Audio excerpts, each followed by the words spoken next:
Good morning বন্ধুরা, welcome back to my channel. আশা করি তোমরা খুব ভালো আছো। প্রতিদিনের মতন আবার চলে আসলাম নতুন একটা ভিডিওর সাথে। তো দেখতে থাকো, আশা করি ভালো লাগবে। আর আগের দিন ভিডিওতে তো তোমাদের বললামই আমি চলে এসেছি শ্বশুরবাড়িতে। আর এদিকে দেখো, বোজো আজকে একা একা সকালে জলখাবার খাচ্ছে।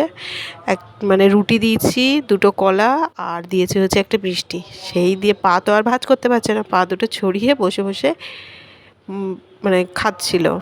আর ওদিকে টিভিও চলছিল। তা খাওয়া দাওয়া হয়ে গেছে, এখন আবার অনেকটা পর ফিরে আসলাম। তো ফ্রিজে এই অরুণ আইসক্রিমগুলো অনেক দিন ধরেই ছিলাম না এতদিন, মানে আমরা যখন ছিলাম সেই মুহূর্তে এনে রাখা ছিল। আর যেহেতু বোঝোর জন্য রাখা ছিল, সেহেতু কেউ আর খায়নি, সেহেতু এখন বের করলাম, চারজনে মিলে খেলাম একটা একটা করে। আর এখন বোঝো একা একা দেখো দুপুরে খাবার খেতেও বসে গেছে, চেয়ার টেবিলে বসিয়ে দিয়েছি। আমি বলছি নিচে আর বসতে হবে না, ঠিকমতো বসতে পারবি না, যেহেতু হাঁটুটায় ব্যথা, এখানে বস। আর সামনে একটা ফোন রেখে দেওয়া হয়েছে, ফোন দেখছে আর একা একা খাচ্ছে। আজকে তো সোয়াবিনের তরকারি করলাম, আর করলাম হচ্ছে থোর ভাজা করেছি, আর কচুলতি করেছি।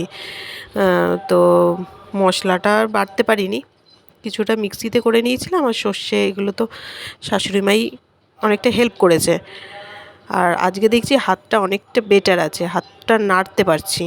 মানে নয়তো তো এই কয়েকদিন তো চুলটাও পর্যন্ত নিজে আঁচড়াতে পারছিলাম না। তো সকালবেলা উঠে দেখছি না, হাতটা উপরে তুলতে পারছি, চুলটাও আঁচড়াতে পারছি, মানে অনেকটা হাতটা ঠিক আছে আজকে। বেশ অনেক দিন হয়ে গেল, 5-6 দিন হয়ে গেছে, একটু একটু করে ঠিক হচ্ছে। আর বিশেষ করে এক এক সময় লাগছে কি, মানে শুকিয়ে আসছে তো, সেই জন্য খুব টান লাগছে এক এক সময়। মানে ব্যথা তো রয়েছে হালকা, আর যাই হোক। আর দেখো বোঝোর এখন রাগ হয়েছে, ওর বাবার সাথে বাবার উপর রাগ হয়েছে, রাগ হয়ে ওখানে গিয়ে এরকমভাবে শুয়ে রয়েছে। আর এই যে আসলে বন্দুকটা এদিক ওদিক মানে বন্দুকটা দিয়ে গুলিটা এদিক ওদিক মারছিল, তো ওর বাবা বকেছে, সেই নিয়ে ওখানে গিয়ে শুয়ে রয়েছে। আর এখন ফিরে আসলাম বিকেলবেলা, তো তরমুজ নিয়ে একটু তরমুজ কাটলাম। বোঝোর তো আগেই খাওয়া হয়ে গেছে, বোঝোর বাবারও খাওয়া হয়ে গেছে, সবারই খাওয়া হয়ে গেছে মোটামুটি। আর শ্বশুরমশাই খান না তরমুজ, তো আমি একটুখানি কেটে নিয়ে বসেছি। গরমকালে বেশ ভালোই লাগে, ফ্রিজে বেশ তরমুজটা রেখে দিলে পরে ঠান্ডা হয়ে থাকে, বের করে খেতে ভালোই লাগে। কিন্তু একটা জিনিসের অভাব ছিল, সেটা হচ্ছে বিট নুন। ঘরে বিট নুন ছিল না, একটু বিট নুন ছড়িয়ে দিলে পরে ভালো হতো। আর দেখো এখন সন্ধেবেলা একটু রেডি হয়ে নিয়েছি। আর ওই যে বললাম না, হাতের ব্যথাটা আজকে অনেকটা ভালো আছে। দেখো চুলটাও আঁচড়াতে পারছি আজকে। আজকে সকালবেলায় উঠে আমি বুঝতে পেরেছি, যেহেতু চুলটা আঁচড়াতে গেছি, দেখছি ভালো মানে আঁচড়াতে পারছি। নয়তো তো এই কয়েকদিন মা নয় রিয়া এরাই মিলে চুল আঁচড়ে দিচ্ছিল। আজকে অনেকটা বেটার আছে। তো অনেক দিন শ্যাম্পুও দেওয়া হয় না চুলে, আর চুলগুলো একদম চিপকু চিপকু হয়ে গেছে একেবারে।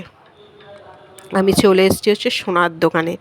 অনেক দিন হয়েছে দাদার দোকানে আসা হয় না, তো আসলাম একটু দরকারি, নিজস্ব কোনো কিছু কিনতে না, আসলে ঠাকুরের জন্য একটা জিনিস ঠাকুরকে দেবো বলে ঠিক করেছিলাম, ছোটোখাটো জিনিসই, তো সেটা নিতে এসেছি। আর তাই ভাবলাম তোমাদের একবার দেখিয়ে দিই কী কী গয়না করা রয়েছে, আমিও একটু দেখে নিই, তোমাদেরও দেখিয়ে দিই। খুব একটা সময় নেই, খুব কম সময়ের মধ্যে মানে আবার চলে যাব, তাই জন্য মানে ওপর দিয়ে দেখিয়ে দিলাম। আর এখন বের করলাম না কোনো কিছু, ওপর দিয়ে দেখিয়ে দিলাম। বেশ ভালো ভালো জিনিসই রয়েছে, নতুন অনেক কিছু বানিয়ে রেখেছে। আর রূপোর অনেক জিনিসপত্র রয়েছে, বিশেষ করে ঠাকুরের জিনিসপত্র অনেক কিছু রয়েছে নতুন। এই দেখো না, এখানে কত রকমের ঠাকুর রয়েছে, এখানে রূপোর থালা, গ্লাস, বাটি, তারপরে এই যে ঠাকুরের মুকুট, এইসব অনেক কিছু রয়েছে, পেন রয়েছে, বেশ অনেক কিছু রূপোর জিনিস নতুন এগুলো করে রেখেছে। আর যা সোনার দাম, সোনার জিনিস কেনার মনে হয় সম্ভব নয়। 68,000 টাকা, কি বলবো বলো। আর মনোজের খুব খিদে পেয়েছিল, সেই জন্য একটু, আজকে শনিবার যেহেতু, ভেজিটেবিল চপ আর একটু মিষ্টি নিয়ে আসা হয়েছে, তাই এখন ওই দুজনে মিলে খাচ্ছি। মনোজের খাওয়া হয়ে গেছে। দুজনে মিলে কেন বললাম, কারণ হচ্ছে আমরা যখন ঢুকছি বাড়িতে, তখন বোঝো ঠাকুমা দাদুর সাথে যাচ্ছে হচ্ছে মেলায়। আমি আর এবছর অতটা মানে ভালোও লাগছে না মেলায় যাওয়ার জন্য, খুব একটা মানে শরীরের অবস্থা খুব একটা ভালো না। আর যেহেতু শরীরটা খুব একটা ভালো না, তো মনের দিক দিয়ে খুব একটা ভালোও লাগছে না মেলায় যেতে। তাই যখন দোকান থেকে আসছিলাম ফেরার পথে ঠাকুর দর্শন করে চলে এসছি। আর দেখো বোজো মেলা থেকে এসেছে, খেলনা কি নিয়ে এসছে সেটা দেখানোর জন্য, আর সবার জন্য কর্নেটো আইসক্রিম নিয়ে এসছে। বলছে আমরা 5 জন তো, তাহলে ঠাকুমাকে বলবো যে 5টা আইসক্রিম কিনে দিতে, ঠাম্মা দাদুকে। আর এই দেখো না, আবার সে একটা বন্দুকের সেট নিয়ে এসেছে, এবার ওই ঘরে খুলেছে, এখন এক এক করে সব নিয়ে আসছে আমাকে দেখানোর জন্য। ছেলে না, এই জন্য মানে বন্দুক আর গাড়ি এই দুটো খেলনার প্রতি বেশি ইন্টারেস্ট।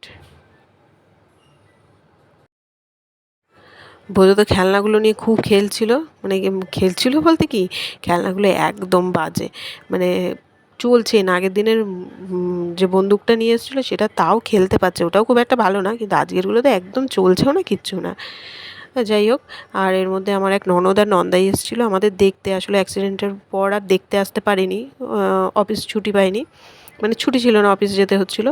তো আজকে ছুটি ছিল বলে এসেছিলো দেখতে, তাদের সাথে গল্প করছিলাম এতক্ষণ। তো তারা চলে গেল, আর মনোজ বললো তাড়াতাড়ি ভাত দিয়ে দাও, খেয়ে নিয়ে শুই একটু, এত অতিরিক্ত আজকে গরম পড়েছে না, মানে একদম পারা যাচ্ছে না। চলো আজকের মতো ভিডিওটা এখানেই শেষ করছি, tata bye bye, good night.